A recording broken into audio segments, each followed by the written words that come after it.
নিচে আমাদের কম দিয়েছে বিতি। Hey guys, welcome to my channel. সবাই নিশ্চয়ই ভালো আছো, তো আমি খুবই ভালো আছি। তো আজকে যাচ্ছি একটু বোনের মামাবাড়ি। তারপর মামাবাড়িতে এসে কি দেখলাম, কারেন্ট ছিল না। দেখতেই পাচ্ছ পুরো অন্ধকার, কারেন্ট নেই একটুও, পুরো অন্ধকার। দেখতে পাচ্ছ বোনি শুয়ে রয়েছে আর ওখানে বোনু শুয়ে রয়েছে, পুরো অন্ধকার বাইরে, কারণ লাইট পোস্ট ভেঙে গেছে বলে অন্ধকার হয়ে গেছিলো। তারপর কিছুক্ষণ পর কারেন্ট চলে এসেছিলো। তারপর আমাদেরকে চাউমিন দিয়েছে, দেখতে পাচ্ছ আমরা চাউমিন খাচ্ছি সবাই মিলে। আরো সব দিচ্ছে, সবই দিচ্ছে দেখো।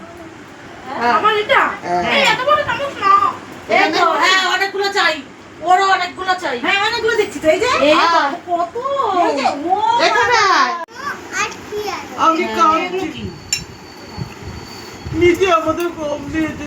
তোমার আমার বেঁচে আছে আর বড় দিদি ভাই আর দিদি এমন নে মনে আমার আছে। আরে ধরে হ্যাঁ চলো আমরা খাবার শুরু করি। হ্যাঁ চলো আমরা শুরু করে দিয়েছি।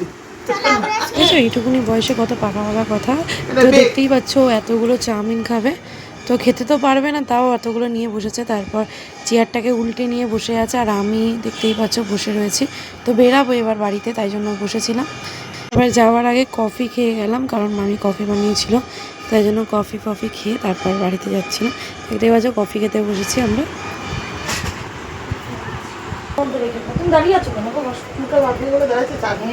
তারপর খুব ভালোভাবে বেরাচ্ছিলাম মামাবাড়ি থেকে। তারপর যা কাণ্ড হয়েছে তোমরা দেখলে অবাক হয়ে যাবে।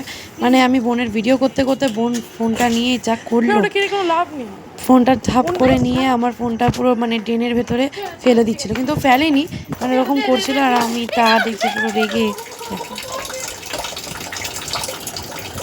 আমি গিয়ে মাকে বলতে গেছি, তো কি বলবো, আর আমার ফোনটা নিয়ে ভয় লাগছিল যদি ফেলে দেয়। তো যাই হোক, এরমভাবেই রেগে তারপর বাড়ি গেছিলাম, কিছু করার ছিল না, লাস্ট ফিনিশিং। তো আজকের জন্য টাটা। ভালো লাগলে লাইক করবে, শেয়ার করবে আর কমেন্ট করবে। টাটা।